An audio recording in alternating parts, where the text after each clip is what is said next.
Have you ever wondered what faith really is? What the deep end of faith is when you apply it to your business? That's what I want us to have a chat about today. You know, we believe that God will always provide for us, but how many of us actually apply that into our business? How many of us step into the deep end and swim in that? Or do we actually run around going, where's the customer?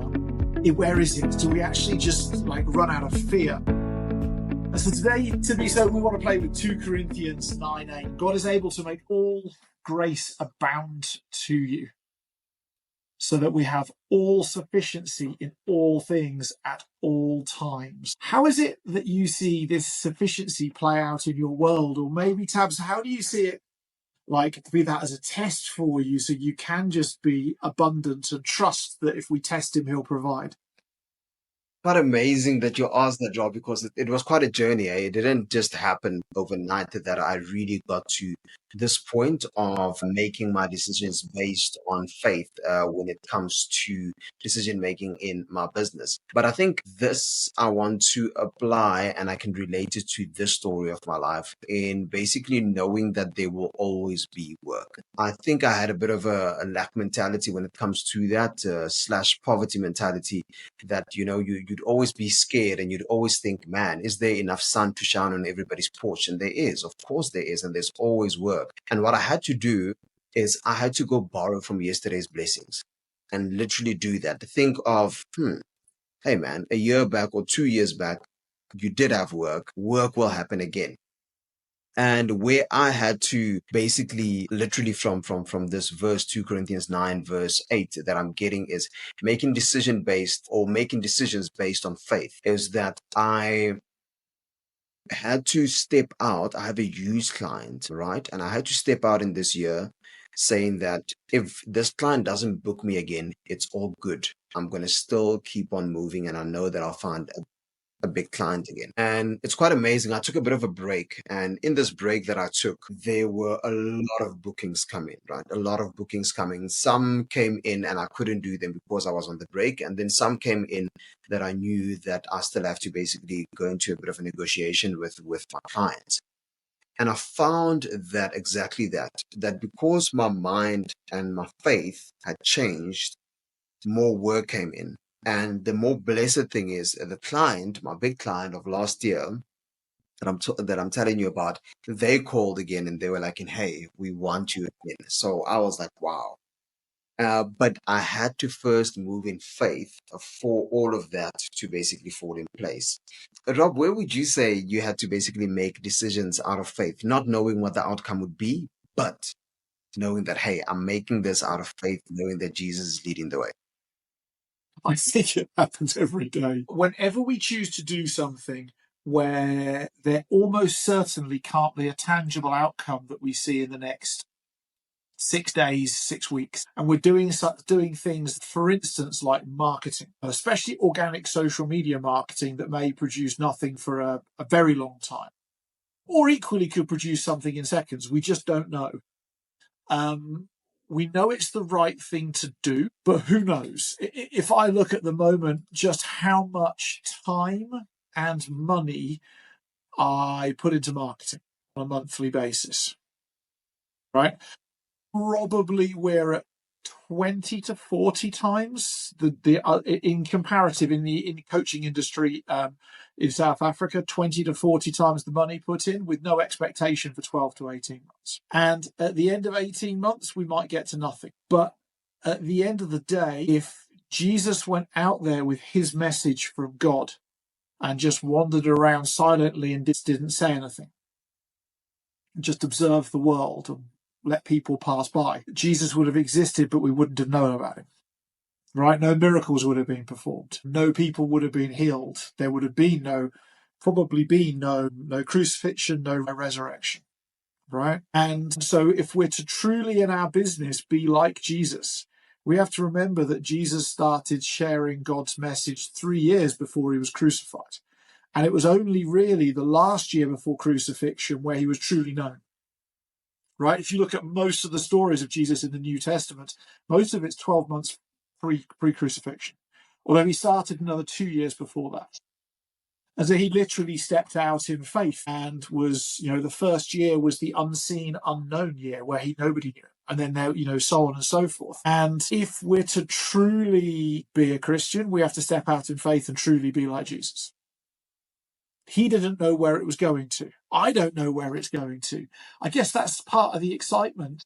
But unless we do it and commit to it, how do we find out? I love that, because something that I wrote also down here about 2 Corinthians 9 verse 8 is your risk management. And sometimes you just have to approach things with absolute confidence, right? And that's not your risk management as to what you can hold close to you, but as to what you can actually confront and what you can actually approach with absolute confidence, knowing that God has your back in this, knowing that you heard right from the Holy Spirit to move into this direction, and now you are just being obedient. This is literally you being obedient, is you basically taking that decision of faith.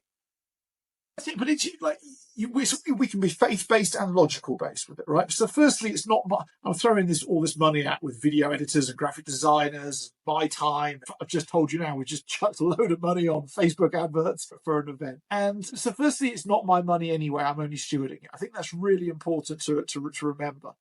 The second thing is, and I don't know whether it's on this forum that I've brought this up before, is if I blow it all and lose everything, how long does it take to get back to where I am today? Sure, we might have to sell the cars and drive a tiny little thing that's like a cardboard box for months. Sure, we might have to sell the properties. We might have to move to a tiny apartment somewhere. Sure, the kids might have to not go to a Christian private school and go to a government school. Sure, all that could happen. The reality is it's 12 to 18 months to back where I am today economically. It doesn't take long. And so what really is the risk? I think this is the thing that we don't actually think about is if we do business in hand with Jesus, we actually take hands with him, right? We can't lose at this game. It's actually just impossible. In fact, the only time we lose is when we stop, when we don't get back up again, where we don't understand that the thing that everybody says is a loss actually is God saying, and here's your next learning opportunity. Oof. Right? It's not actually a loss. It's here's the next learning opportunity. And knowing what not to do is as valuable as what not to do. And if you look about what the enemy really wants us to do, the enemy just wants us to just press our pause on our life and not really do anything. But we're called to be in dominion. Right? We were God doesn't sit up there negotiating with fake gods and saying, well, we're all equal and you have this little bit over here and I'll have this bit over there. No, there is one only one God. That is it, period. He is in dominion and he made us in his image, which means that we are called to be like him. What is dominion? Be the leader in your field. The leader wouldn't sit back and not do anything. The leader wouldn't not market. The leader would not take risks. The leader would put it all on the line and step forward. And so if we're to be like Jesus, what does that really mean?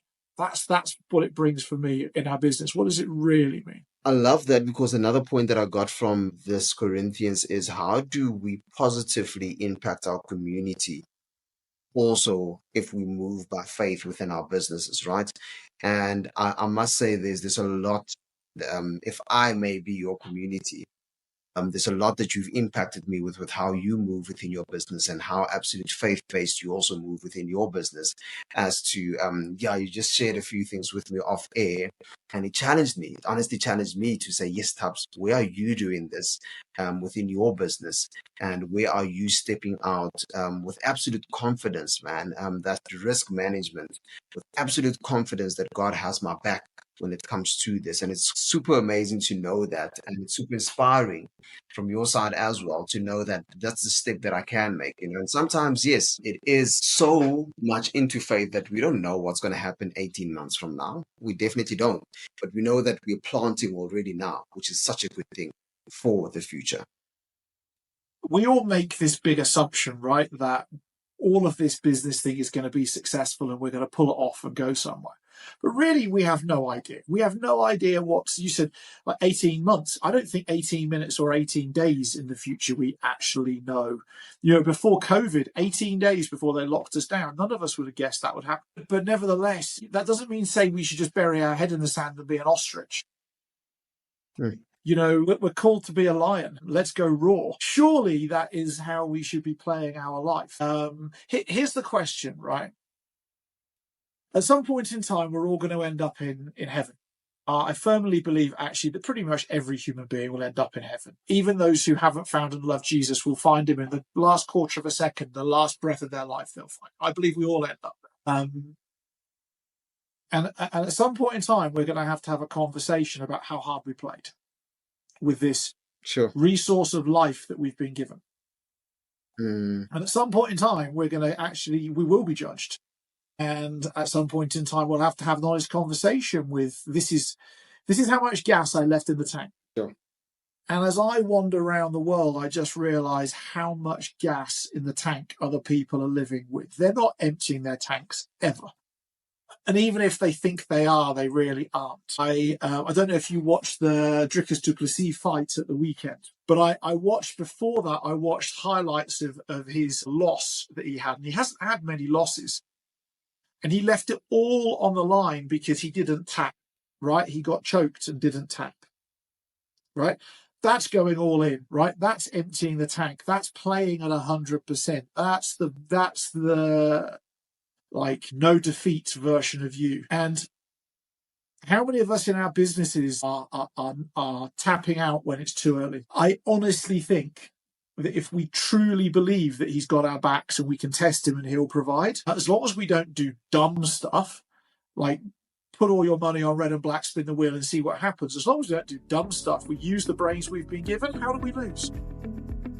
100%. So I wonder, in closing, from your side, what does not tapping maybe look like for you going forward? Definitely say going into this year with a little bit more obsession in what I do than I had last year. And that in various things, right? There's so much that happens within my life that I definitely need to go tackle and literally be obsessed about. And I also got into this truth only after reading a few books, of course, but it's literally, there is, as you say, there's immediately areas that I can think in my radio presenting, in my MCing, in my DJing, that I can literally go more at. And that is indeed what I plan on doing for this year. Excellent. I love it. So everybody, if you're listening to this, go be bigger, go do more. You know inside of you there is more, and I know, and I believe inside of all of you there is significantly more. I can see it inside of your heart, and I just want you to go and do that version of you that will make you proud.